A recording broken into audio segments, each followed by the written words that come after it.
Баян-Өндөр сумын Батхан багийн малчин Балчин сүрэн эцэг өвгдөөсөө уламжилж ирсэн айраг адууны өв соёлыг тэн хөгжүүлж явна. Адууны соёлыг айраггүйгээр айргийг хөхүүргүйгээр төсөөлөх аргагүй. Айраг хэмээх тансаг идэг хийх зориулалтын ганц сав нь хөхүүр юм шүү хэмээн хэлэх тэрээр хөхүүр урлах уламжлалт арга технологиг аав ээжээсээ өвлөн уламжлаж түгээн дэлгэрүүлж байна. Би одоо энэ ер нь өвгдөөсөөс уламжилсан энэ айраг адуу дагсан айраг дагсан соёлыг төлхөө хөгжүүлж ирж байгаа. Ерөөс дээрээс нь тийм байсан.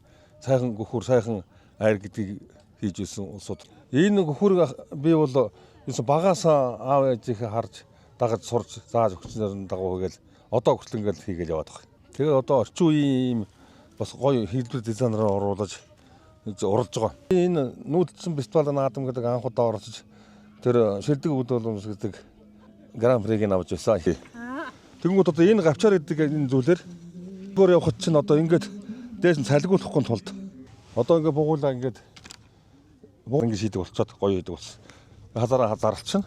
Балчин сүрэг хэлэхдээ хөхүүрэн зөвхөн айраг эсгэх сав төдийгүй монголчуудын ахуй амьдрал өв соёлыг шингээж илэрхийлсэн эд байх ёстой гэж байлаа.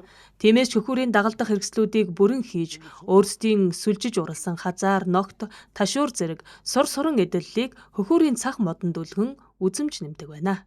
Манай дээд өвгдүүд хуран хүн байсан. Манай аав ч хуран хүн байсан. Тэгээд тэр удамжил ингээд хадгалагдаад одоо тэгээд миний 2 хүү юм хийж миний 2 охинтой дөрвөлээ хийн. Энийг усаар манай хүү хийдэг.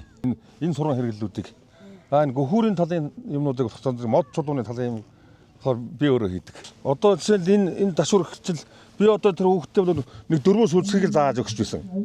Тэгээд одоо сүүлийн үеийн одоо ингээд дизайнер оруулаад ийм хийдэг болсон. Энэ ташуурыг энэ үхрийн ширийг ямар ч гэмтэлгүйгээр өвчж авна.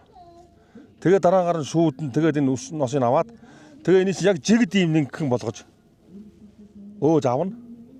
Тэгээ ийм машин хийцсэн шиг одоо ингээд жигд ингээд зүсэж нэг сүлжиж байгаа байхгүй юу? Дүүр айрагтай нэг хүн өрөх боломжгүй хол ингээд хоёулаа ингээд өргөөд ингээд нохсоос өргөөд ингээд тэгнэ. Би нүд нь бостон наадамд явахтаа зориулж хийсэн хөхөр баг. Хөхүүр урлах нь монголчуудын мал аж ахуйн соёл уламжлалт арга ухаан юм. Хөхүүрийг голдуу шүдлэн хязаалан насны үхрийн арсаар хийдэг, хөгшин үхрийн шир үрчлээтэж, өнгө үзэмж муутай болдог хэмээн Балчин сүрэн ярьлаа.